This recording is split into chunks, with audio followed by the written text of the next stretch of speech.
Part 1. You will hear a man called Ken talking on the phone to a friend called Liz about holiday accommodation. First, you have some time to look at questions 1 to 6.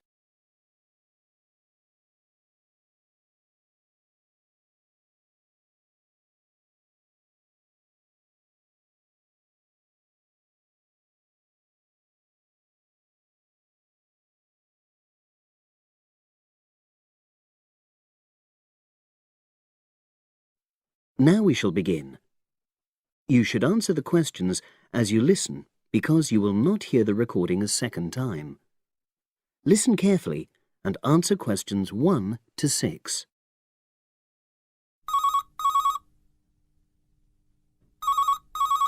Hello. Hi Liz, it's Ken here. Hi, Ken. Nice to hear from you. Are you... This is just a quick call, but Mary and I have just been talking about our summer holiday. We haven't booked a place yet, and we've left it a bit late. We were just wondering if you know of any holiday rentals in your area. It's so nice there. Well, yes. I can think of 2 or 3 places that are very nice. What dates have you got in mind? The 10th of July to the 22nd of July. Oh, yes. That is quite soon, isn't it? Well, there's a place near here called Moonfleet. Is that MOONFLEET? That's right. It's quite a rural location, and it's next to the owner's house, but it's got fields all around it, so it's very pretty. Sounds okay. Can you tell me a bit more about it? Well, it's an annex to the owner's house, and it's an apartment with 2 bedrooms and an open-plan living area. Well, I like the sound of it. Is there anything we might not like about it? Well, it's quite a distance from the nearest shops, that's all. Okay. And...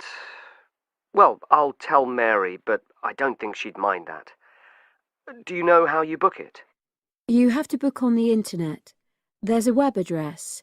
It's www.summerhouses. One word? Yes, then .com. You'll be able to look at a photograph on that. Okay. And what about the others? Where are they? The second one I'm thinking of is called Kingfisher, and that's even more rural. It's a really beautiful location, in fact. It's by the river, and it's got nice views. It overlooks woodland on the other side. Is that an apartment? No, it's a 3-bedroomed house, and that's got a dining room as well as a separate living room and a kitchen. But I expect it's more expensive. You'll have to check the prices. It's probably a bit bigger than we need, but our nephew might be joining us. We're not sure yet. How do you book Kingfisher? You have to phone the owner directly. Shall I give you the number? I've got it here in my phone book. It's 01752 669 218. Right. Before you hear the rest of the conversation, you have some time to look at questions 7 to 10.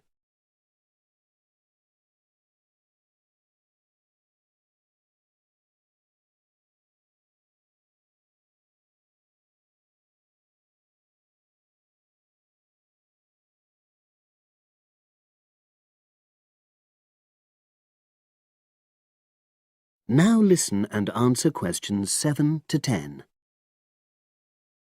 And you mentioned a third place? Yes, there's a house that my sister stayed in last year. It's called Sunnybanks. Nice name. And the location of that one is rather different. It's in the centre of a village, but it's a very small and quaint place. Did your sister like it? Oh, yes. It's by the sea, so her children really loved it. What's the accommodation like? I'm not sure about the number of rooms, because I haven't been in it myself, but I think she said it's quite spacious, and I know it's got its own garden. It's not very big, but it's not shared with anyone else, and it's supposed to be very pretty.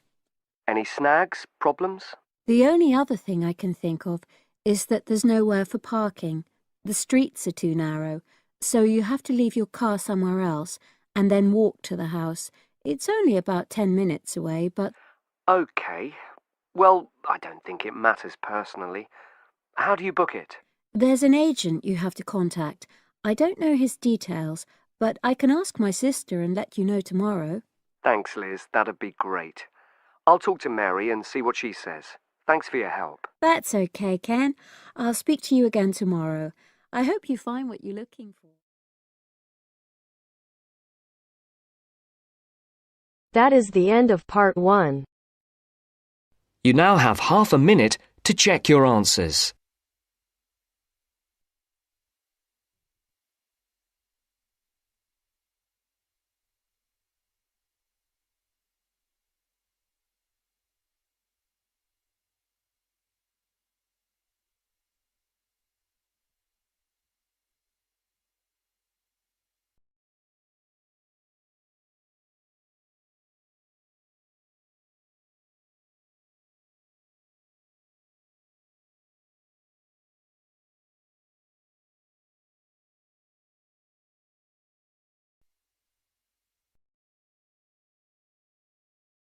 Part 2. You will hear the head teacher of a school giving a talk to parents about some new classrooms. First, you have some time to look at questions 11 to 14.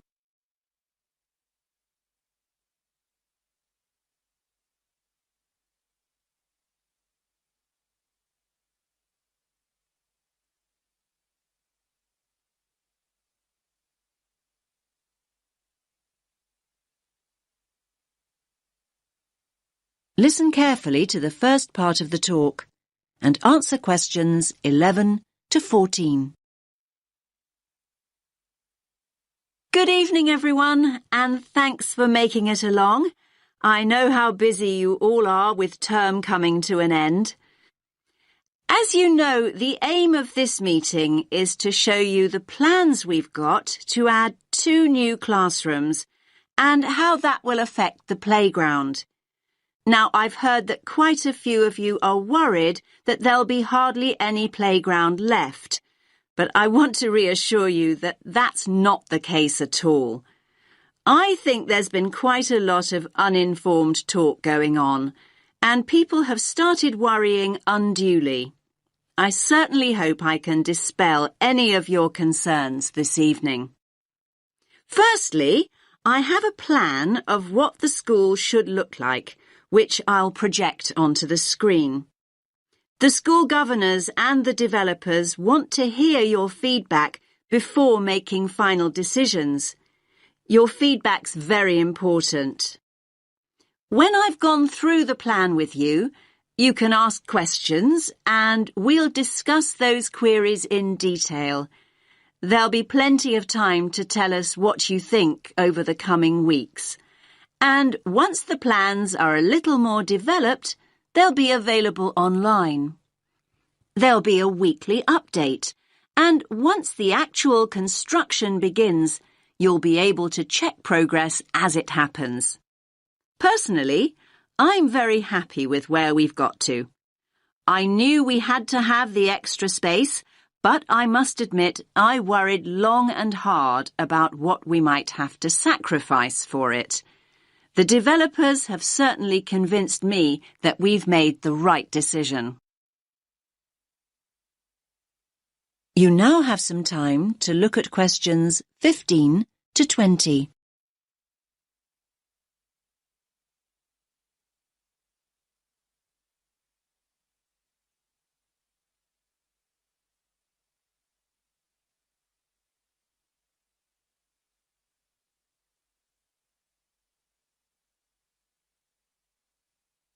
Now listen to the rest of the talk and answer questions 15 to 20. Right, can everyone see the plan now? Good. Let's start at the Balfour Road entrance, since that's where most of you come and go from. The Farley Road entrance and lower playground won't be affected at all. Now, as you come into the top playground, the 2 new classrooms will be on the right. There'll be a new gate, and the steps down will be rebuilt. There'll be a ramp for disabled visitors too. On the plan here, only the parts of the building affected by the plans are shown. I'll explain why the hall is marked on later. So, as I said, the new classrooms will be to the right of the entrance and, as you can see, will take up very little of the playground space. We feel the Year 6 children need their own area away from the younger children. So, this one on the left of the two rooms will be the new Year 6 classroom. As you can see, there's no direct entrance from the playground. The plan is to include a small entrance area here from the playground for coats and boots and so on. Entrance to the classroom will be from that area. There'll also be an additional entrance to the hall from this cloakroom, so children will be able to get to the hall from two different directions, from inside the main building and from the new entrance area. I hope that's clear.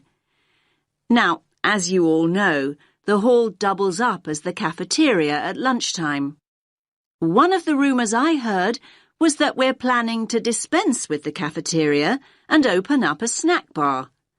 I can categorically state that replacing healthy school meals with a snack bar is not remotely in our thoughts. The other new classroom, that's the one with the playground entrance here, is going to be an exciting new venture for us. That's because its principal use will be for the preschool and after-school clubs. More and more parents want that facility outside school hours, and we need a dedicated space to run these activities. I think there were also worries about the nursery school, though I'm not really sure why, to be honest with you. I can tell you now that the whole area on the other side of the main school building will be totally unaffected. The nursery will continue operating as it does now. There will be a couple of smaller constructions, modernisation work really, down here on the other side of the top playground. Cycling into school is getting more and more popular, so we're replacing the old bike sheds with a brand new bicycle bay. There'll be space for 60 bikes. The children's toilets will also be modernised, and the children will be able to enter them from inside the school building rather than from the playground as they do now. There'll be brand new staff toilets in that part of the building too, I'm pleased to say. So, I hope that's at least started to allay a few fears. Take a few minutes to look at the plan that I'll get out of the way. Then I'll answer a few questions if you have any. Does that make sense to you?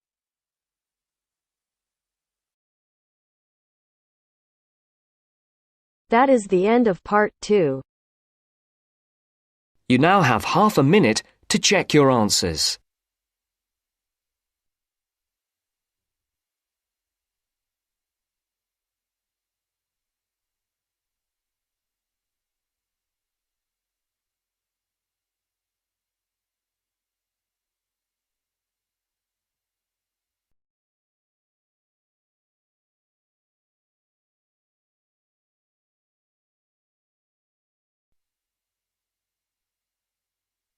Now turns to part 3. Part 3. The next important development in how history is recorded came with print. First, you have some time to look at questions 21 to 25.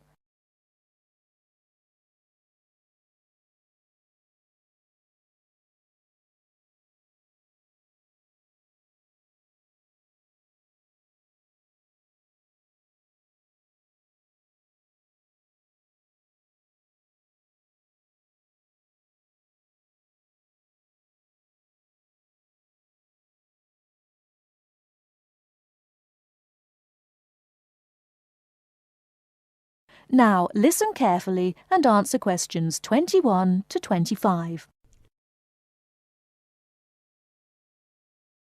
The next important development in how history is recorded came with print. In the 8th century, the Chinese invented paper and woodblock printing. Remember that up to this time, very few people could read and write, and so only a very small number of people could understand written history. Suddenly, many books appeared, and many more people learnt to read. In the 14th century, the first printing press was invented in Germany.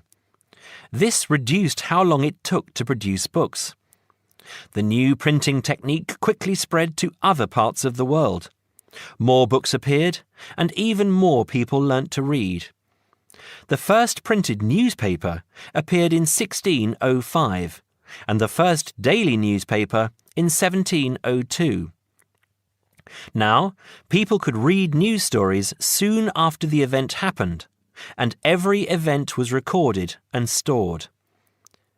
The problem with newspaper history is that newspaper reporters could tell the stories they wanted to tell, and not necessarily the truth. Photography was the next important development. We generally agree that photography was born in 1839. Some of the earliest photographs that the public saw were images of the American Civil War. Before you hear the rest of the talk, you have some time to look at questions 26 to 30.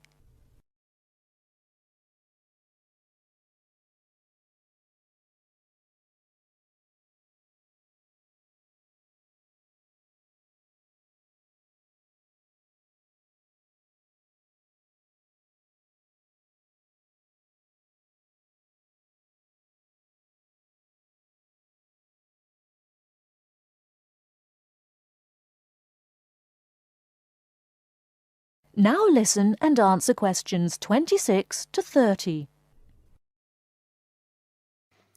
People were shocked by the photographs of dead soldiers, and for the first time saw the reality of war. By 1850, photographs appeared regularly in newspapers, and people now expected the truth. At the end of the 19th century came the first motion picture camera. Soon, history was being recorded as moving images. In the 1930s, television brought moving images into people's homes. More and more people saw history as it happened, and more history was recorded. Today, of course, we expect that every event in the world is recorded. Satellite TV and the Internet allow people to watch any event, anywhere in the world, as it happens. It doesn't matter if the TV cameras are not there. People carry around mobile phones and can record any incident and then share it online. Families have their own video cameras and record their own history. Children now grow up watching their parents and grandparents on film. I'm sure you'll agree that the transition from storytelling to what we have today has been dramatic, and I hope that... That is the end of part 3. You now have half a minute to check your answers.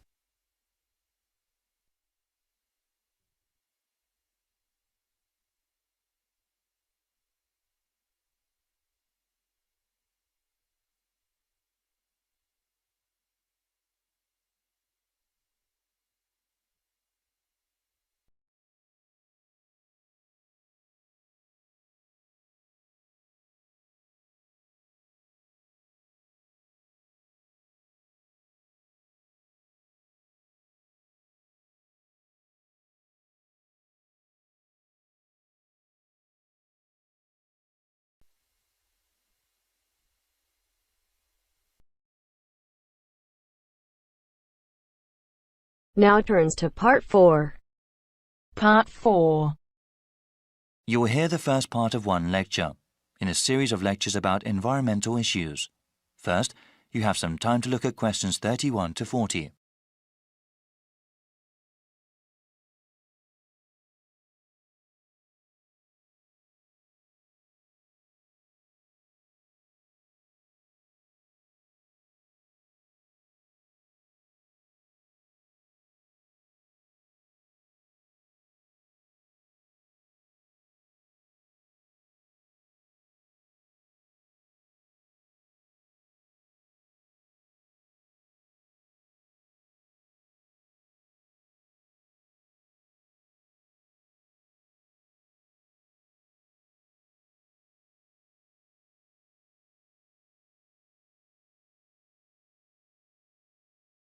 Now listen carefully and answer questions 31 to 40.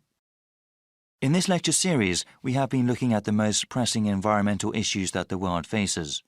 One of those issues, global warming, has become very fashionable to talk about in the past decade. Though I'm not trying to diminish its importance as a problem, it must be understood that the effects of an increasingly warm planet will not be seen for many more decades. One problem affecting the lives of people right now is the scarcity of water. The need for fresh water will only increase as the world's population grows, especially in developing countries. In the future, changing weather patterns that come with global warming will only make the problem worse. People need water to drink, cook food, shower and wash clothes. Most of the planet is covered with water, but unfortunately only a tiny percentage of it is fit for human use. Of all the water in the world, less than 3% is fresh water. More than 2/3 of that remaining percentage is locked up in glaciers in Greenland, Antarctica and elsewhere, also unavailable for human use. The water vital for life comes from lakes, rivers, underground aquifers, rain and snow. This surface water, groundwater and precipitation is not disturbed equally across the Earth's surface. For example, Canada, which has about 0.5% of the world's people, contains about 10% of the world's readily available fresh water. Brazil makes up about 3% of the world's population, but within its borders contain nearly 12% of the world's freshwater resources. As the economies of developing countries grow, the need for fresh water also grows. One example of this has to do with the production of meat. In some countries, the demand for beef increases when people earn more money. However, raising cattle is incredibly water-intensive, requiring about 15 tons of water for 1 kilogram of grain-fed beef.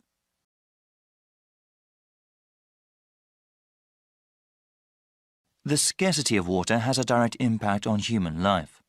When people are forced to walk many kilometers to the nearest source of fresh water, it may take hours away from their day. This, in turn, takes time away from school or from other productive work that helps the general economy. A number of solutions have been proposed to deal with the scarcity of water.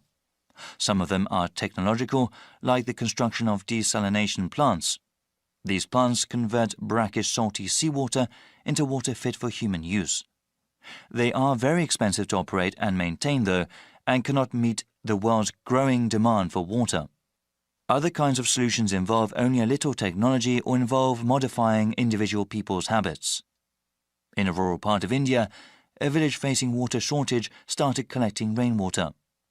A simple system allowed them to save water that fell over a large area and use it during dry periods. In the suburbs that surround the cities of developed countries, house owners are using xeriscaping techniques. The main purpose of xeriscaping, unlike traditional landscaping, is not to use supplemental irrigation. This requires the use of plants, shrubs and trees that are appropriate for the climate. In dry areas, this means planting ones that use less water. In the future, many countries will need to use a variety of these techniques in order to provide enough water for their citizens. Water security will be of utmost importance to those governments, especially in areas that are politically unstable. That is the end of part 4. You now have half a minute to check your answers.